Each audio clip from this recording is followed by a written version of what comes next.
નમસ્કાર મિત્રો, સ્વાગત છે તમારું અમારી આ યુટ્યુબ ચેનલમાં। મિત્રો, દર વર્ષે ચૈત્ર મહિનાની કૃષ્ણ પક્ષની એકાદશીની તિથિએ વરુથીની એકાદશીનું વ્રત રાખવામાં આવે છે। આ દિવસે ભગવાન વિષ્ણુની વિધિ વિધાન સાથે પૂજા આરાધના કરવામાં આવે છે। આ એકાદશી ખૂબ જ મહત્ત્વપૂર્ણ હોય છે।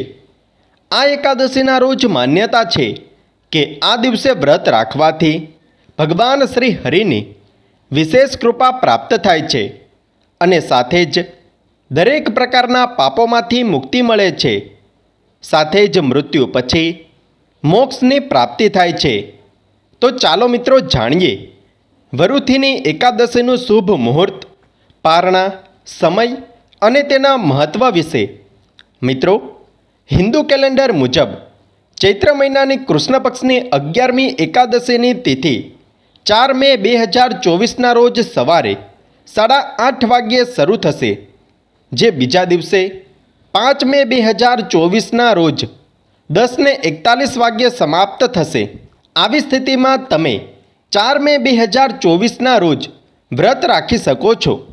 મિત્રો, વરુથીની એકાદશીના દિવસે એટલે કે 4 મેના રોજ સવારે 6:30 થી 8:30 વાગ્યા સુધી પૂજા થશે અને આ એકાદશીના પારણા 5 મે રવિવારના રોજ સવારે 8 વાગ્યાથી 10:30 સુધીની વચ્ચે એકાદશીની સમાપ્તિ એટલે કે તમે વરુથીની એકાદશીના પારણા કરી શકશો।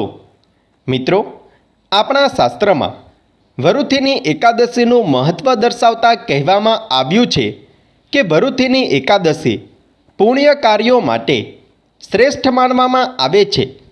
આ ભગવાન વિષ્ણુની સૌથી પ્રિય એકાદશીમાંની એક એકાદશી માનવામાં આવે છે। પદ્મપુરાણ અનુસાર જે વ્યક્તિ સાચા મનથી આ એકાદશીનું વ્રત કરે છે તેને વૈકુંઠની પ્રાપ્તિ થાય છે અને દરેક પ્રકારના પાપો તેમજ સમસ્યાઓમાંથી મુક્તિ મળે છે।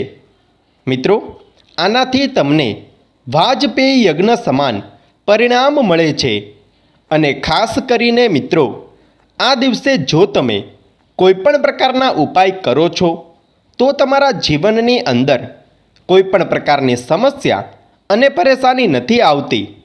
ભગવાન શ્રી હરિ વિષ્ણુ અને માતા લક્ષ્મીની કૃપા હંમેશા તમારા પર બની રહે અને તમારા જીવનમાંથી ગરીબી દૂર થાય, તેમજ જીવનમાં તમારે કોઈપણ પ્રકારની સમસ્યા અને પરેશાનીઓનો સામનો ન કરવો પડે તો મિત્રો, તમે આ એકાદશીના દિવસે આ એક ખાસ વસ્તુ જરૂર ખાઈ લેજો। આનાથી તમારા જીવનમાંથી ધન સંબંધિત તમામ પ્રકારની સમસ્યાઓ દૂર થઈ જશે। ચૈત્ર મહિનાની આ એકાદશીના દિવસે આ એક વસ્તુ ખાવા માત્રથી જ ભગવાન શ્રી હરિ વિષ્ણુ, માતા લક્ષ્મી, ભગવાન ભોલેનાથની અસીમ કૃપા પ્રાપ્ત થાય છે। જીવનમાં આખું વર્ષ આવતા રહે છે પૈસા અને તમારા ઘરમાં પણ સુખ સમૃદ્ધિ તેમજ ધન સંપત્તિનું આગમન થાય છે। મિત્રો, શાસ્ત્રોમાં બતાવવામાં આવ્યું છે કે એકાદશીના પાવન પર્વ પર જે કોઈ શુભ અને મંગળ કાર્ય કરવામાં આવે છે તેનું ખૂબ જ વધારે પુણ્યફળ પ્રાપ્ત થાય છે અને આ પુણ્યફળ ક્યારેય પણ નષ્ટ નથી જતું। જન્મો જન્મ સુધી તમને આનું પુણ્ય મળતું રહે છે। એટલા માટે જ એકાદશીના દિવસે આ એક વસ્તુ ખાવાથી તમને ઘણું બધું પુણ્ય તો પ્રાપ્ત થશે જ, પરંતુ સાથે જ તમારા જીવનમાં પણ નિરંતર ધનનું આગમન થતું રહેશે અને તમારા જીવનમાંથી પૈસાની તંગી પણ હંમેશા માટે દૂર થઈ જશે। અને આ એક વસ્તુ ખાવાથી માતા લક્ષ્મીજીનો ઘરમાં સ્થિર વાસ થઈ જાય છે, જેના કારણે ઘરમાં પણ સુખ સમૃદ્ધિ અને શાંતિનું વાતાવરણ બનેલું રહે છે।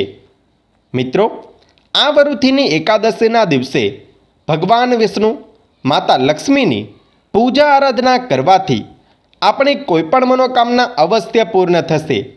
આ દિવસે ભગવાન વિષ્ણુ અને માતા લક્ષ્મીનું એક સાથે પૂજન કરવું જોઈએ। આવું કરવાથી ઘરમાં સુખ સમૃદ્ધિ અને શાંતિનો વાસ થાય છે। પૂજન કરવા માટે સૌથી પહેલાં લાલ કે પીળા રંગના વસ્ત્ર ધારણ કરો ત્યાર પછી તમે સૌથી પહેલાં ભગવાન શ્રી ગણેશને પ્રણામ કરો. ત્યારબાદ ભગવાન વિષ્ણુ, ભગવાન ભોલેનાથને પ્રણામ કરો. ત્યાર પછી ભગવાન શ્રી હરિ વિષ્ણુની આગળ એક શુદ્ધ ઘીનો દીવો પ્રગટાવો. સાથે જ એક સુગંધિત અગરબત્તી પણ જરૂર પ્રગટાવો. પછી તમે ભગવાન શ્રી હરિ વિષ્ણુ, માતા લક્ષ્મીની આરતી કરો. મિત્રો, હવે તમે ભગવાન શ્રી હરિ વિષ્ણુને ખીરનો ભોગ લગાવો. મિત્રો, તમે જે ખીરનો ભોગ લગાવો છો એ ખીરમાં તમે કાળા તલ, તુલસી પત્ર એટલે કે તુલસીનું પાન અવશ્ય રાખો. કેમ કે તુલસી દળ વગર ભગવાન વિષ્ણુ ભોગનો સ્વીકાર નથી કરતા. ભોગ લગાવ્યા પછી તમે ભગવાન શ્રી હરિ વિષ્ણુ અને માતા લક્ષ્મીને પ્રણામ કરો. ત્યાર પછી તમે સૌથી પહેલાં ભગવાન વિષ્ણુનો મહામંત્ર ઓમ નમો ભગવતે વાસુદેવાય, ઓમ નમો ભગવતે વાસુદેવાયનો 11 કે 21 વખત જાપ કરો.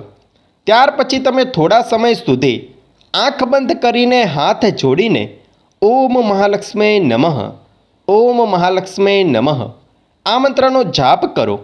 જાપ કર્યા પછી તમે ભગવાન શ્રી હરિ વિષ્ણુ અને માતા લક્ષ્મીને પ્રણામ કરીને તમારા કષ્ટોને દૂર કરવાની પ્રાર્થના કરો.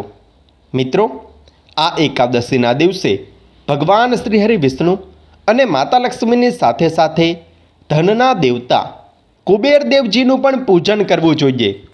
આવું કરવાથી ધન સંબંધિત સમસ્યાઓ દૂર થાય છે.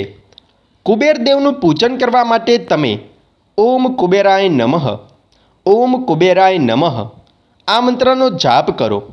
પૂજન કર્યા પછી તમે ભગવાન શ્રી હરિ વિષ્ણુ અને માતા લક્ષ્મીને જે ખીરનો ભોગ લગાવ્યો છે એ ખીરને તમે તમારા પરિવારની સાથે પ્રસાદના રૂપમાં ગ્રહણ કરો.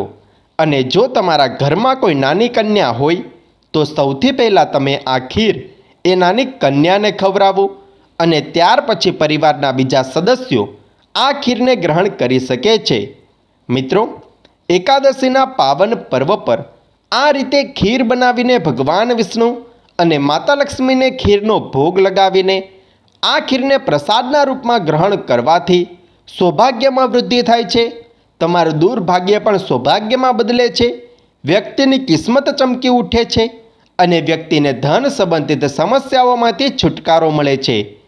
ભગવાન વિષ્ણુ અને માતા લક્ષ્મીની કૃપાથી તમામ પ્રકારના કષ્ટો દૂર થાય છે અને એકાદશીના પાવન પર્વ પર આ રીતે ખીરનો ભોગ લગાવીને તેને ગ્રહણ કરવા માત્રથી જ સુખ સમૃદ્ધિ અને ધન સંપત્તિનું આગમન થશે.